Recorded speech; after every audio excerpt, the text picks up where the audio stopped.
Tenun Putri Mandalika dari Desa Dare, Lombok Tengah tampil memukau di Lombok Surya Festival 2025. Dengan motif Putri Cendana menampakkan keelokan seorang putri dengan kemewahan yang memikat. Kain tenun selebar 90 cm disulap menjadi busana anggun oleh Maya Damayanti, owner rumah Namia. Tenun Desa Dare punya ciri khas dengan penggunaan warna alam yang merupakan kearifan lokal. Desa Dare membuat tenun yang lebarnya 90 cm. Saya ingin menunjukkan kepada masyarakat bahwa dengan kain yang 90 cm itu bisa menjadi sebuah karya busana yang bagus, tidak kalah seperti yang lain-lain. Di bawah binaan PLN Indonesia Power UBP Jeranjang, Tenun Putri Mandalika siap meningkatkan kualitas dan daya saing di kancah nasional maupun internasional. Pembinaan dilakukan secara menyeluruh, mulai dari pewarnaan benang dengan bahan alam, proses penenunan hingga pemasaran produk jadi. Tenun Desa Dare setiap tahun juga tampil di Indonesia Fashion Week dan di tahun mendatang akan menampilkan karya yang lebih memukau lagi. Tentunya dari pengalaman tahun kemarin, tahun ini, tahun kedepannya kita akan mempersiapkan jauh lebih matang dari itu, jauh lebih baik dari kemarin, sehingga ke depan di Indonesian Fashion Week secara nasional, selain kita menyiapkan segmen pasarnya, secara branding kita juga akan bisa mampu untuk dikenal di Indonesia, terutama di Indonesia secara nasional.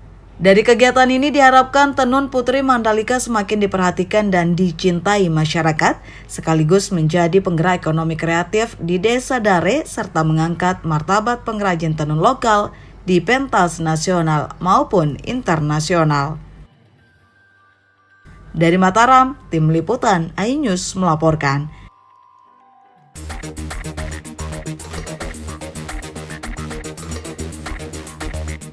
Warga Desa Umbul Sari, Kecamatan Umbul Sari, Jember, digegerkan penganiayaan dengan senjata tajam yang menewaskan 2 orang. Korban tewas pertama merupakan majikan korban yang merupakan juragan jeruk. Selain itu, pelaku juga menganiaya ayah kandungnya hingga tewas. Sementara korban lain, istri dan pamannya luka-luka hingga harus dibawa ke rumah sakit. Anggota Polsek Umbul Sari langsung melakukan olah TKP dan mengidentifikasi korban.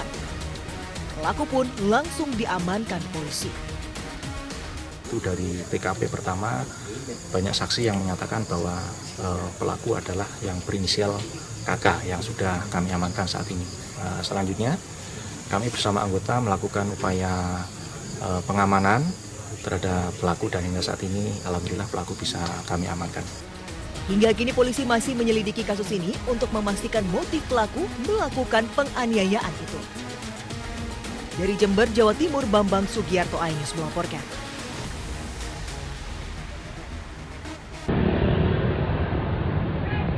Mas, kenapa itu?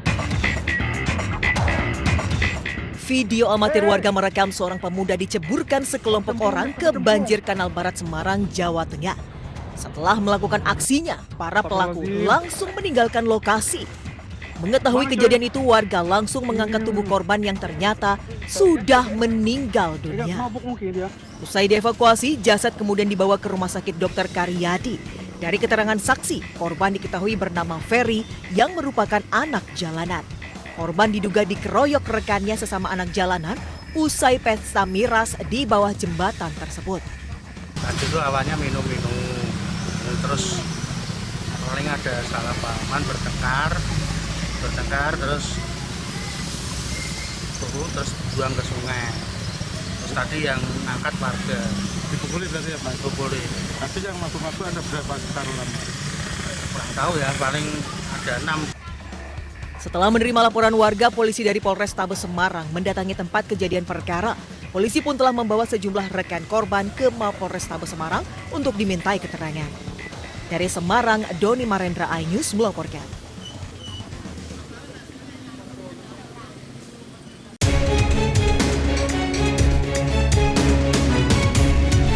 Satuan Reserse Kriminal Polresta Banyumas mengungkap misteri temuan jenazah perempuan muda yang masih mengenakan helm di Kelurahan Soka Negara, Purwokerto Timur, Kabupaten Banyumas pekan lalu.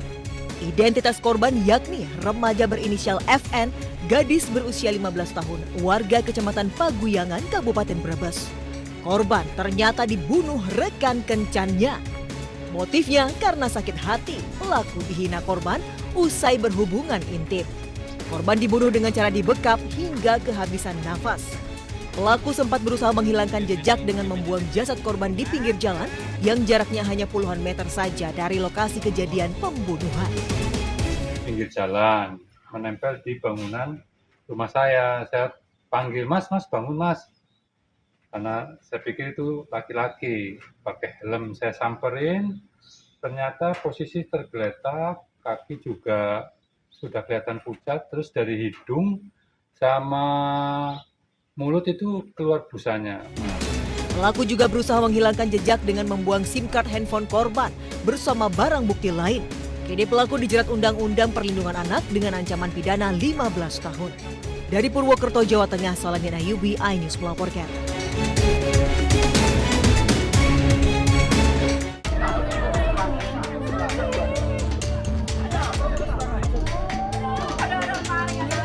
Petugas dibantu warga mengevakuasi SF, warga desa Keranggan Timur, Kecamatan Galis, Bangkalan, Jawa Timur yang terjatuh ke dalam sumur. Evakuasi menggunakan peralatan seadanya, termasuk menggunakan tangga bambu. Proses evakuasi dramatis berlangsung selama 2 jam. Jasad korban berhasil dievakuasi setelah seorang anggota Babinsa turun ke dalam sumur. Korban terjatuh ke dalam sumur saat akan mandi pada sore hari dan diketahui memiliki riwayat sakit epilepsi. Hanya korban kalau mandi di kamar mandi, cuman pada saat kejadian korban ingin mandi di sumur karena airnya hangat. Informasi dari istri seperti itu. Setelah korban mandi, istri meninggalkannya sebentar. Setelah balik lagi, korban dinyatakan hilang atau tidak terlihat oleh istrinya. Setelah mendekat sumur, ternyata korban sudah terjebur sumur dan tidak bergerak. Usai dikeluarkan dari dalam sumur, jasad korban kemudian langsung diserahkan ke pihak keluarga. Dari Bangkalan, Jawa Timur, Taufik Syahrawi, iNews melaporkan.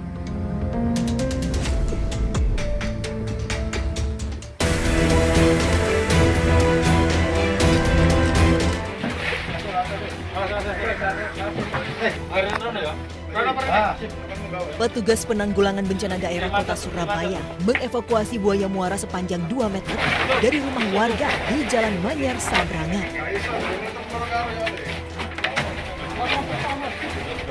Evakuasi buaya sempat diwarnai ketegangan karena buaya itu terus berontak dan menolak dikeluarkan dari kolam penangkaran. Setelah 1 jam, 5 orang petugas akhirnya bisa mengevakuasi buaya tersebut. Buaya bernama Coki ini sudah 6 tahun dipelihara Zainuddin. Dia berharap Coki bisa dilepas liarkan ke habitat aslinya. Soalnya kan medannya sulit ya, sempit juga tempatnya. Sempat ada perlawanan Pak. Ya perlawanan ya, guling-guling kayak gitu itu tadi buayanya kan. Soalnya kan ya berontak gitu buayanya. Buaya itu juga bisa hidup normal lah, umur panjang. Setelah dievakuasi petugas BPBD Kota Surabaya, buaya muara tersebut dibawa ke Badan Konservasi Sumber Daya Alam BKSDA Kota Surabaya. Dari Surabaya, Jawa Timur, Yuda Prawira, iNews melaporkan.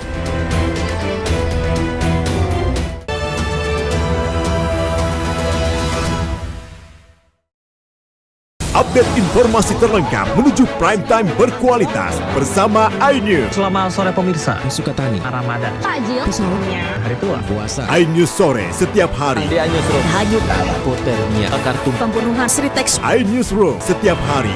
iNews Prime, 1 Ramadan, penumpang bersenja. dugaan pengoplosan, iNews Prime Senin sampai Jumat. Layus malam, dan profesi. Jawa Tengah, Gonggongan. iNews malam setiap hari hanya di iNews.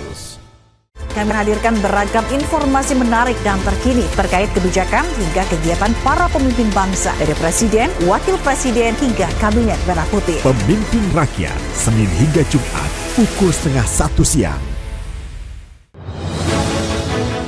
Update informasi terlengkap menuju prime time berkualitas bersama iNews. Selamat sore pemirsa. Sukatani, Ramadan, Takjil, sahurnya, hari tua, keluarga, negara, puasa, masjid, Intas, silakan listrik, Jaya Ancol, Garuda. iNews sore setiap hari. Selamat datang di iNews Room. korban hanyut, warga panik, puluhan rumah Hipotermia, akar tumpukan, pembunuhan, Pertamina membantah, PT Sritex, pemenakan, keluarga. Skema oplosan tuh nggak ada. iNews Room setiap hari Inilah iNews Prime. 1 Ramadan. Sholat tarawih perdana pertama. Sejumlah penumpang bersenja. Dan pilot. Menyakitkan. Pengoplosan. Tinggal dunia. 5 dekade. iNews Prime, Senin sampai Jumat. Inilah News Malam 1 Maret 6 Profesi Guru. Polda Jawa Tengah dan penggelonggongan Sehingga gagal menyalip. Rp2.000. Sholat tarawih Forum Induk Kernas dan Israel. iNews Malam setiap hari. Hanya di iNews. The Great Prime Time. Kasus yang akan kita hadapi. Kita jadi masalahnya harus Anda kalau nggak Rakyat bersuara. Topik ini yang bermasalah. Kabur aja dulu. Kegelisahan. bukan nasionalisme kalian. The Prime Show. Pergantian lambat. Aku belum bukti. Tidak ngomong juga. Interupsi. Prioritas. Respon mereka semuanya. 30 menit bersama Kabinet Merah Putih. Only on iNews. Suara tak layak dibungkam. Intelektualitas perlu diuji. Integritas butuh konsistensi demi demokrasi yang hakiki. Suarakan kejujuran demi keadilan menuju kebenaran. Saya Aiman Wicaksono, saatnya rakyat bersuara. Saya Diandra Mukti. Anda menyaksikan The Prime Show. Investigasi eksklusif. Apa yang melatar belakangi? Meragukan nasionalisme kalian. Kabur aja dulu. Menyebar kemanapun. Luar biasa. Mengupas isu-isu terhangat. Kerja di luar negeri. Bawa narkoba dari serang anggota TNI. Penyelidikan. Semua tanya akan dijawab dengan tuntas dan berkelas. Makin viral. Pelanggaran syariat Islam. The Prime Show setiap Rabu pukul 8 malam di iNews. The Great Prime Time.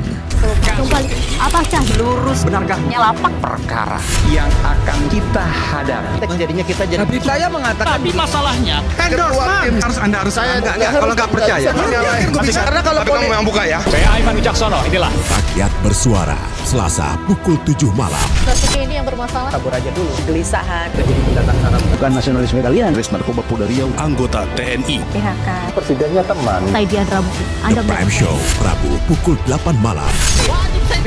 Pergantian lambat.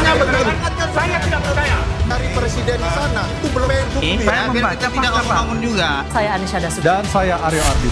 Interupsi Kamis pukul 8 malam. Yang menjadi prioritas. Respon mereka para Apa aja? semuanya. Sudah. Nggak boleh. Nggak boleh. Itu supaya tidak pandang bulu. 30 menit bersama Kabinet Merah Putih setiap Jumat. Only on iNews. Inilah banyak sekali peristiwa besar yang terjadi dan menjadi sorotan. Ya, kita di sini kita interupsi. Wajib saya dengan pergantian lambat. Saya tidak percaya. Dari presiden di sana itu belum bukti. Tidak. Itu hal yang wajar. Siapakah raja kecil dimaksud? Tidak ngomong juga. Konsumen korban lagi, nggak dapat barang sekarang kita. Ya ini pengawasannya juga lemah. Ya Prosesnya belum selesai. kan ada mengoreksi. Dia lihat ke tempat lain. Jangan dipotong, Bang. Interupsi hanya di iNews.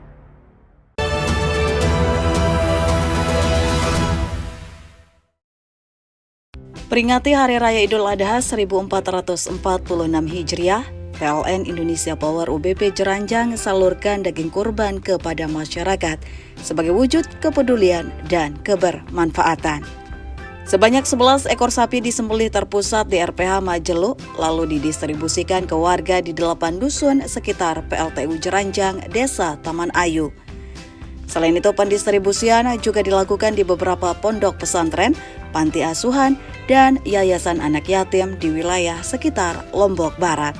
Ketua Panitia Kurban PLTU Jeranjang menyebut jumlah hewan kurban tahun ini meningkat dari 7 menjadi 11 ekor sapi sebagai bentuk semangat berbagi yang terus dijaga. Alhamdulillah di tahun ini kita ada peningkatan, di mana tahun kemarin kita mendapatkan 7 ekor sapi dan alhamdulillah di tahun ini kita mengumpulkan 11 ekor sapi. Alhamdulillah di sini dari 11 sapi itu kita memiliki kelebihan paket yang kita dapat, lalu yang sisanya dari paket itu kita berikan kepada stakeholder yang ada di PLTU Jeranjang, misal ke pondok pesantren yang udah kerjasama dengan PLTU Jeranjang sebelumnya. Proses penyembelihan mengutamakan syariat Islam, standar kesehatan hewan, dan kebersihan dengan melibatkan panitia internal PLN Indonesia Power UBP Jeranjang. Mengusung tema Korban Berjuta Manfaat, kegiatan ini diharapkan menguatkan nilai-nilai kebaikan, khususnya bagi warga di sekitar pembangkit. Dari Mataram, tim liputan iNews melaporkan. PLN berkorban, mantap!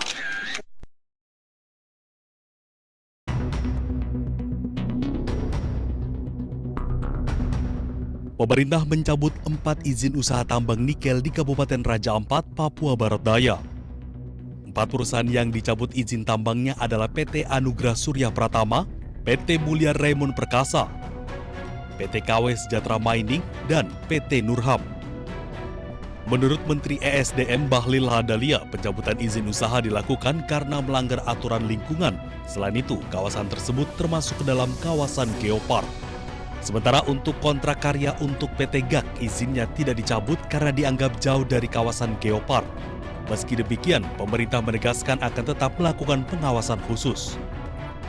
Nah, kaitannya dengan itu kami melaporkan kepada Bapak Presiden, dengan mempertimbangkan berbagai hal, Bapak Presiden memutuskan, memperhatikan semua yang ada, mempertimbangkan secara komprehensif, dan Bapak Presiden memutuskan bahwa 4 IUP yang di luar Pulau GAK itu dicabut.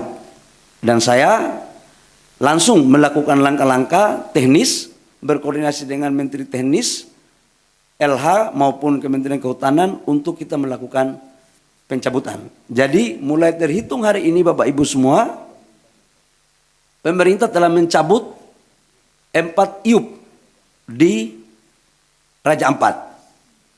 Jadi ditanya apa alasannya? Alasannya adalah pertama memang secara lingkungan, yang kedua adalah memang secara teknis setelah kami melihat ini sebagian masuk di kawasan geopark, dan menurut yang ketiga adalah keputusan ratas dengan mempertimbangkan masukan dari pemerintah daerah dan juga adalah melihat dari tokoh-tokoh masyarakat yang saya kunjungi.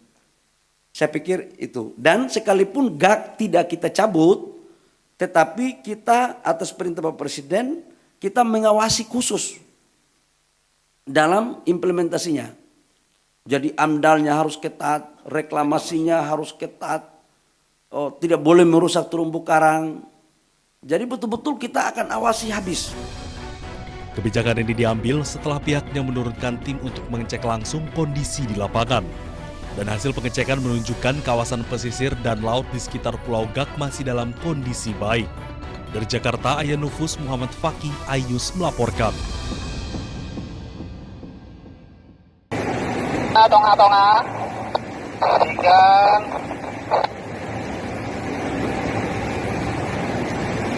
Oke, pelan kasih maju lurus, Jokowi. Maju lurus pelan. Kencang air jaket ya, itu langsung melambung nanti wer. Di kopi.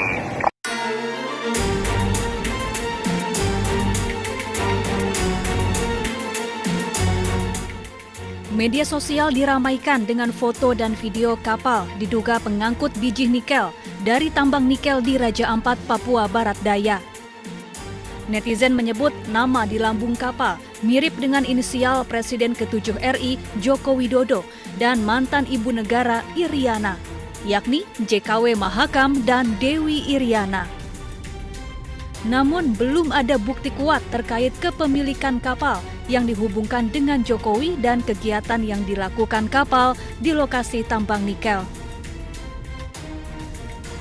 Sementara itu, dari data Direktorat Perkapalan dan Kepelautan Dirjen Perhubungan Laut Kementerian Perhubungan mengungkapkan ada 8 kapal dengan nama JKW Mahakam dan 6 kapal dengan nama Dewi Iriana. Kapal-kapal ini dimiliki oleh sejumlah perusahaan yang bergerak di sektor logistik dan pelayaran. Namun dari data Ditkapel Kemenhub tidak ada informasi terkait aktivitas kapal di tambang nikel Raja Ampat. Tim Liputan iNews melaporkan.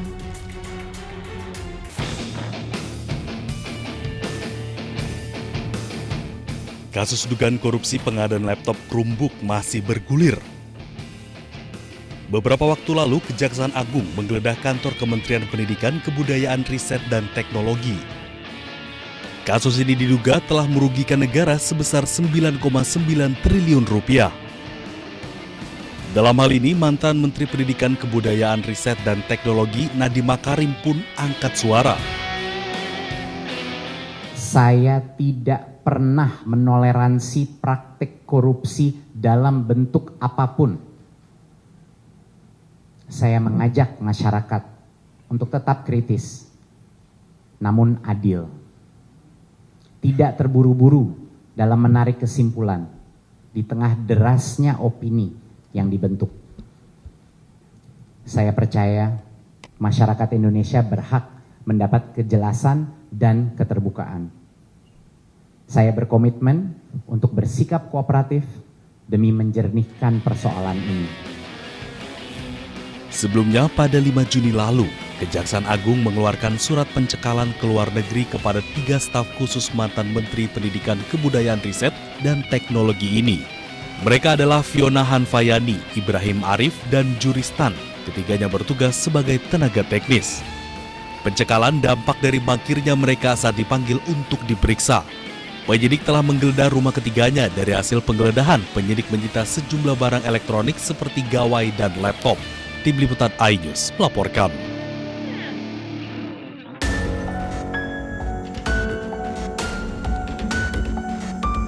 Menteri Pekerjaan Umum Dodi Hanggodo mengaku tidak mengetahui jika kantornya akan didatangi KPK. Dodi juga mengaku belum mendapatkan laporan tentang hasil pertemuan KPK dengan Inspektorat Jenderal Kementerian PU. Namun ia mendorong pengusutan lebih lanjut terkait kasus gratifikasi di lingkup Kementerian PU. Masa? Saya tidak tahu, saya dari istana.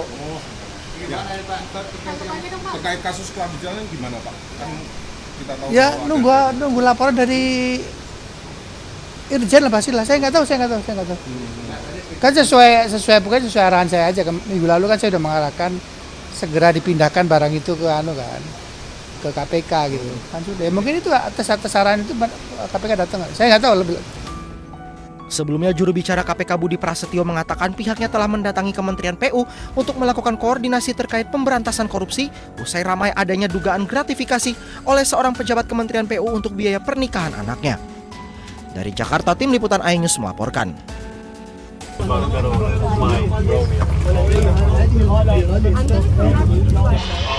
Right now they are jamming our comms. They are saying random stuff just to jam our communication. Koalisi Armada Kebebasan atau Freedom Flotilla Coalition melaporkan Israel membajak kapal yang membawa bantuan kemanusiaan. Saat ini komunikasi dengan para aktivis pun terputus. Detik-detik kapal mereka mendekati kawasan Gaza dan disebut kapal militer Israel pun terekam ponsel para aktivis. Kejadian ini terjadi pada Senin pukul 1.17 dini hari waktu setempat. Pasca pembajakan kapal, militer Israel mengunggah kondisi para aktivis dalam kondisi baik. Indonesia melalui Menteri Luar Negeri Sugiono mengecam keras tindakan Israel. Sugiono tekankan Israel melanggar aturan dengan menghentikan kapal Madlin. Menlu Sugiono juga pastikan untuk terus menekan Israel supaya membuka jalur bantuan Gaza. Dewan Keamanan PBB pun diminta bertindak tegas. My name is Greta Thunberg and I am from Sweden. If you see this video, we have been intercepted and kidnapped. Kapal Madlin membawa sejumlah aktivis yang berasal dari berbagai negara. Salah satunya adalah Greta Thunberg, aktivis asal Swedia yang ditangkap oleh militer Israel di perairan internasional saat menuju Gaza.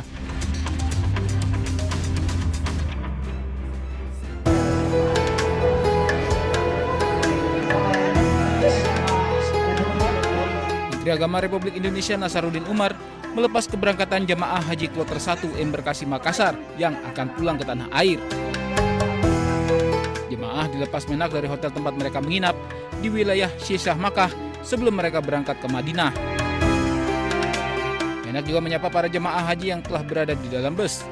Selama kurang lebih 4 jam para jemaah menempuh jalan darat menuju Madinah sebelum bertolak ke tanah air melalui Bandara Amir Muhammad bin Abdul Aziz Madinah. Saya selaku Amirul Hajj bersama rombongan kami lengkap ya, sampaikan apa adanya kepada masyarakat kita. Kalau memang ada hal-hal kekurangan, sampaikan juga kalau ditanya. Tapi saya ingin tanya di sini, ini termasuk terlantar nggak? Tidak. Ya. Jadi image yang diviral-viralkan itu Bapak-bapak kekurangan makanan, baik di hotel maupun kekurangan nggak di sini? Tidak. Di kemah kekurangan? Tidak. Iya. Jalan puluhan kilo nggak? Hari ini merupakan hari pertama jemaah haji Indonesia bertolak dari Arab Saudi ke tanah air usai melaksanakan ibadah haji.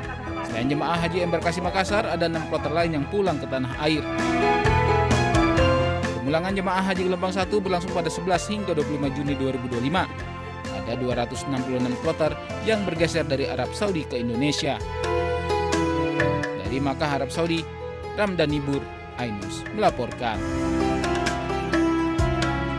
Racing in MotoGP here in Motown. This time around, Marc Marquez does indeed nail the start. He's going to get the whole shot into this tight first corner. Pebalap Ducati Marc Marquez langsung melesat terdepan sejak awal balapan di lintasan sirkuit Motorland Aragon, Spanyol. Dari 23 putaran, Marquez memimpin dan langsung ditempel oleh adiknya Alex Marquez. Sementara Franco Bagnaia yang memulai balapan di tempat keempat berhasil merebut posisi Franco Morbidelli di urutan ketiga. Yeah, this time around, Binder has made a great start. Aldegar, who we saw super strong and aggressive, had him on the brakes into the first corner. This time around, he's going through using the extra support of that. Acosta sempat menyalip Bagnaia di tikungan terakhir lap pertama, namun Bagnaia berhasil kembali mengambil alih posisi ketiga. After what happened between him and Alex Marquez here in the Grand Prix last year, but Acosta this time has got through up into P3. Pebalap Brad Binder yang berada di posisi kelima terjatuh di lap ke-12, disusul Fabio Quartararo yang terlempar di tikungan pertama saat putaran ke-13.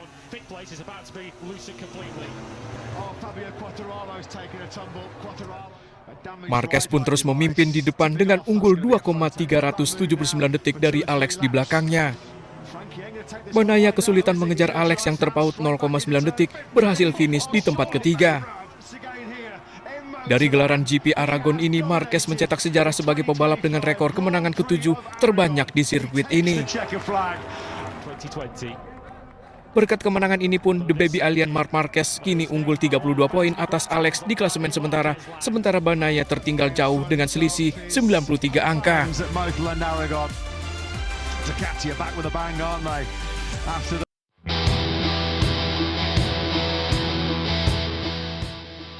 Simone Inzaghi mencoba peruntungan baru bersama klub kaya raya Arab Saudi, Al Hilal, usai berpisah jalan dengan Inter Milan tak lama setelah kegagalan di final Liga Champions.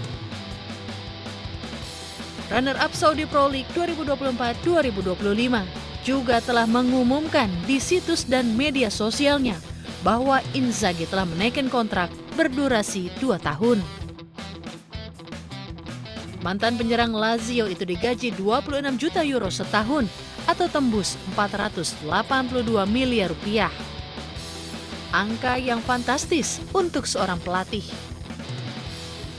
Manajemen klub Al Hilal menaruh harapan kepada adik legenda AC Milan, Filippo Inzaghi, itu untuk mempersiapkan skuad jelang gelaran Piala Dunia antar klub. Al Hilal tergabung di grup H bersama Real Madrid, Pachuca dan RB Salzburg dengan kompetisi dimulai 14 Juni mendatang. Pelatih 49 tahun itu juga bertekad membawa João Cancelo dan kawan-kawan menjadi yang terbaik di level domestik dan internasional.